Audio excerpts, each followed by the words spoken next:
just a crazy name. But he said, I think the first time he met Alex Becker, they were drinking and Alex put his arm around him and he was like, the secret to getting, whatever information you want out of somebody is just like getting them drunk and they'll pretty much tell you anything. Nice. Yeah, that's definitely that conference life, man. I don't know. Get it in. It's all about the dinners and the bar. Yep. I used to, and it's like everybody's trying to one up each other. I've heard like epic stories of back in the day at Affiliate Summit that, these little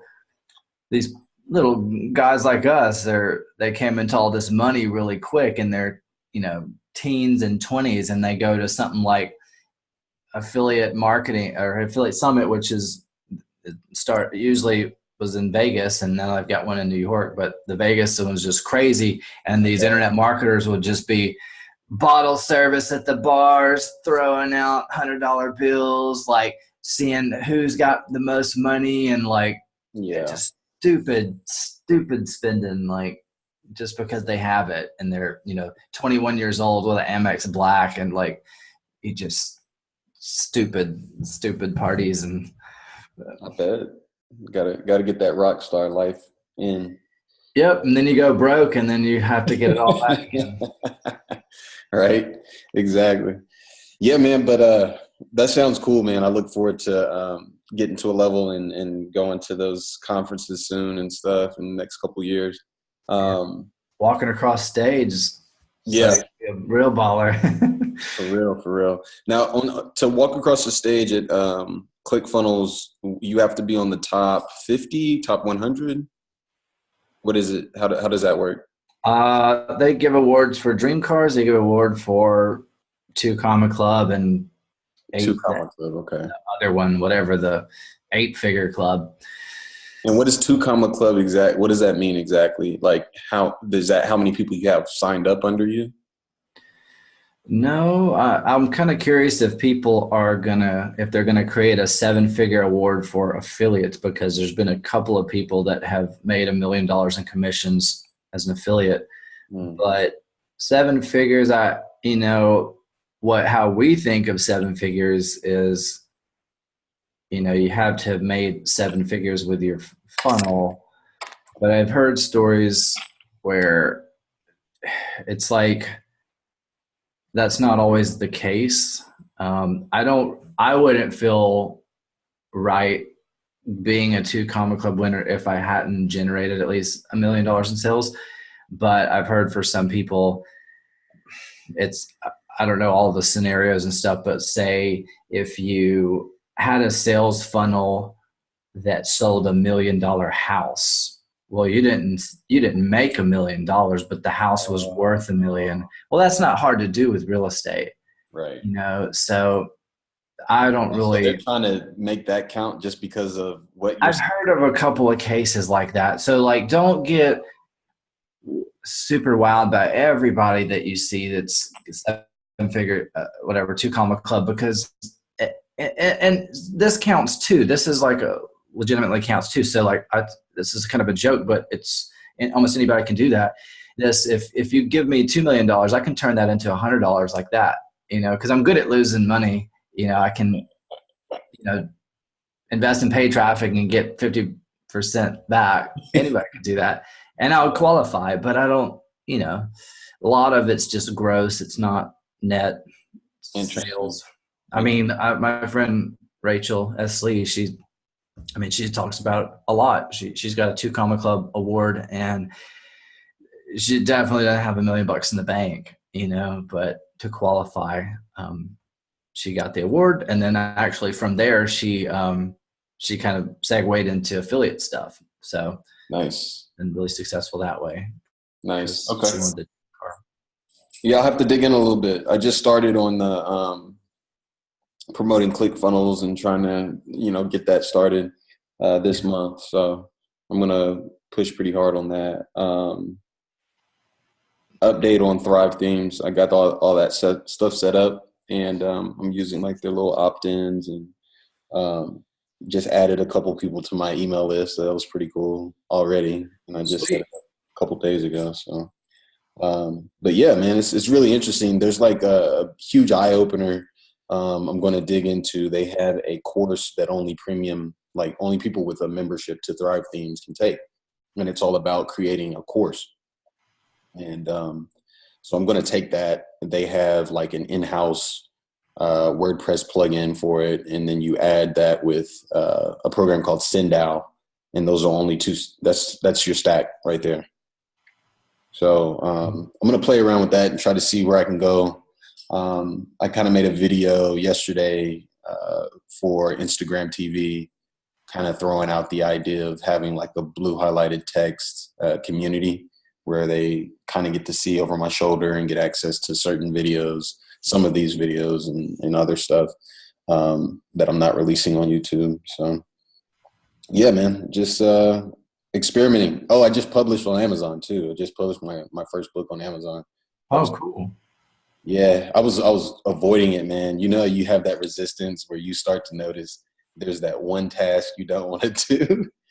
Yeah, I remember when I first published my first Kindle book, I just was making it harder than it was. And I finally hit send, and I was like, wow, that was like really fast and easy. And now this was 2012. I don't think anything's really changed though. It's a very simple dashboard. They may have a more tedious like review process now. I don't know, but I mean, it used to publish it, and within hours it's live. Nice. It's easy. There's no barrier to entry really. It was great. Yeah. And you had mentioned that in I think one of our talks, or maybe the Clickfunnels course that you had. I can't remember, about really pushing that ebook strategy and just getting that out there. So I'm going to start playing with that because I've got plenty of material for different lead magnets. Yeah, I mean, you could go super hard into the trading stuff even. I don't know. Just write about what you know. Yeah. There's ways now where you can embed videos into your ebooks as well with InDesign, and I happen to have access to that. So cool. I'm going to keep playing around with it. The formatting was like the intimidating thing for me. That took me probably in total off and on 45 minutes of messing around over the course of the weekend, pretty much, to figure that out and get it set up. So cool. But yeah, man. I was pretty lazy with my formatting because at the time it wasn't crucial. I don't know if it is now, but I forget what I did. It was literally just a word editor, and I exported it, and that worked. I mean, it may have a poor user experience on whatever Kindle, but I also know like people can read their Kindle books in their cloud reader online too. So like, right. I looked at it and it doesn't look too bad. So anyway, yeah, a lot of this is like overthinking. You can always come back and make them pretty later. Exactly. That's what I was going to say. You can go and upload a revised version. So that's kind of what I decided to do. Complete then tweak, man. Keep moving. Keep on moving. You should. Yeah, that's I can see you saying that on stage or something later. Complete then tweak, because I've, that's been said in many different ways, but I haven't heard it said in using those words.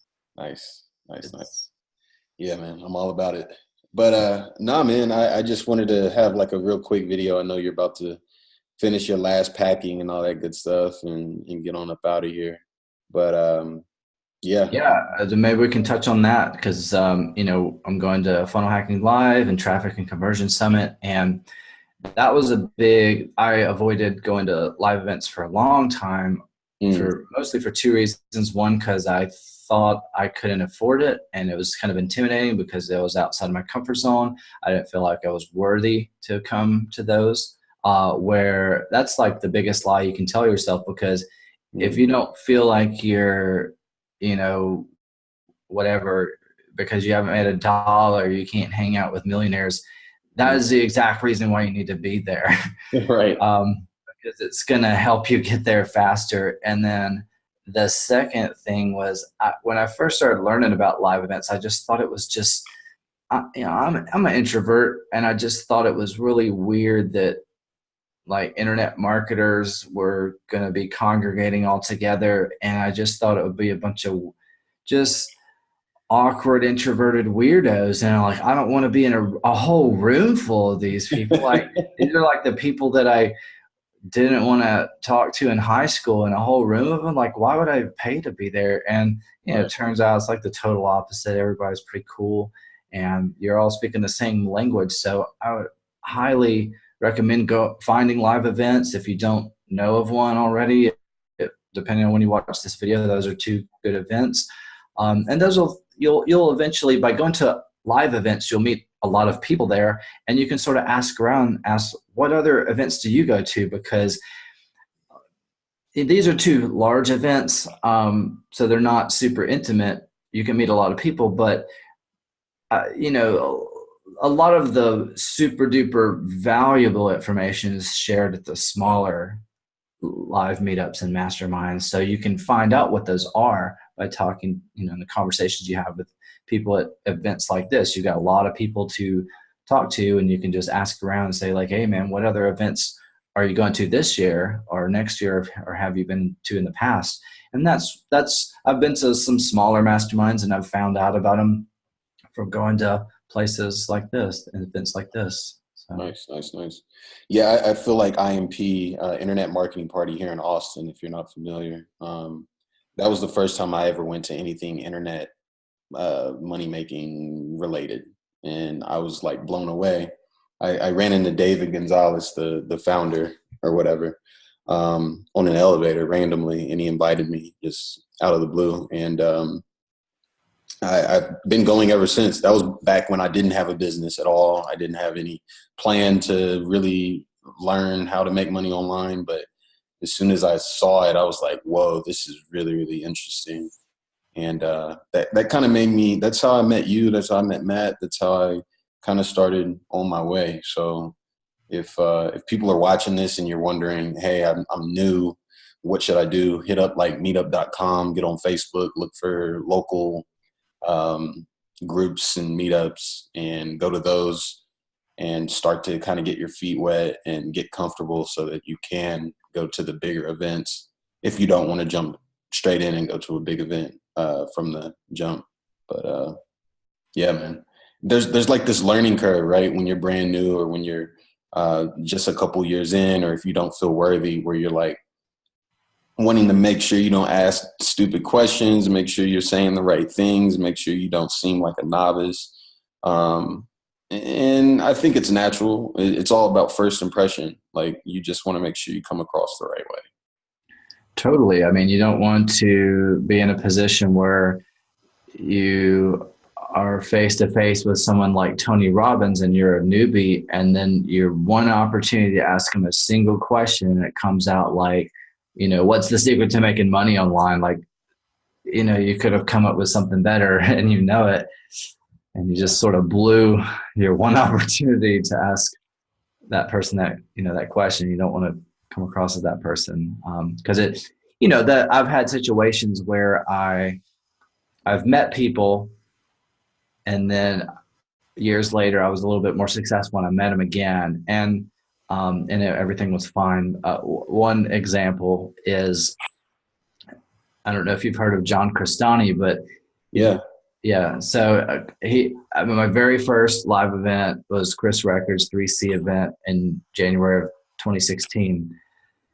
And John was there. I didn't know who he was. He just looked really cool and important because he was hanging out in the back of the room talking to Kelly Felix, who is another badass.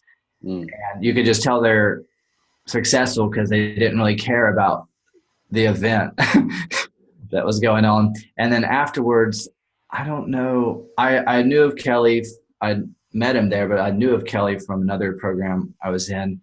And afterwards, it was me, John, Kelly, and a couple of other people. We went to dinner together, and I was like, man, this is a great opportunity. I'm definitely gonna go hang out with these guys. This is where it's at. This is how you build relationships and stuff. And as we were walking we hadn't decided on a place, but John threw out, he was like, it was in Vegas, and he said, Hey man, there's a great buffet nearby. It's really good, and it's only like $100 per plate. And I was like, oh my God, I hope we don't go there. Like $100 for a buffet. That's the most expensive buffet I've ever heard of in my life. Right. And luckily we didn't go there because right next door was Giada's, which is an amazing Italian restaurant. Mm. However, I learned something there. We all sat at this round table, and the food was delicious, but I didn't have a lot of money um, at all, and everybody was getting like steak and wine, and I think I got like a salad and water or something, and Mm. maybe an appetizer. That was my meal. And then when it came time to pay, everybody's like, let's just split it. Let's just split it evenly. And they threw down their Amex Blacks and, big, heavy credit cards. And, I threw down my little credit card. And I think the total, I was uh, making a note of the cost of my meal, which I think was maybe like $30. Yeah. And, since they had gotten all that other stuff, when you split it 8 ways, it wound up being like $100 for me. And so I learned my lesson. Whenever you're eating at a fancy restaurant, if you're broke, don't ever say, oh, yeah, let's split. I mean, you want to be cool, but say like, I'm paying for mine. Y'all can split the other one 7 ways. But dude, that is a mistake. If you go out with millionaires and they say, let's just split the check. Like, no, man. I think everybody's been there before. We went, for people who don't know, we went to a pretty expensive dinner on New Year's. Yeah, and same thing. wasn't expecting to spend $120 or whatever it was. I know, and it was 8 ways, so and that was supposedly with one of the meals comped. So I was like, how is this whole meal? It was like $1,000+ Unreal. I mean, So it was this is like great. a master class on what to do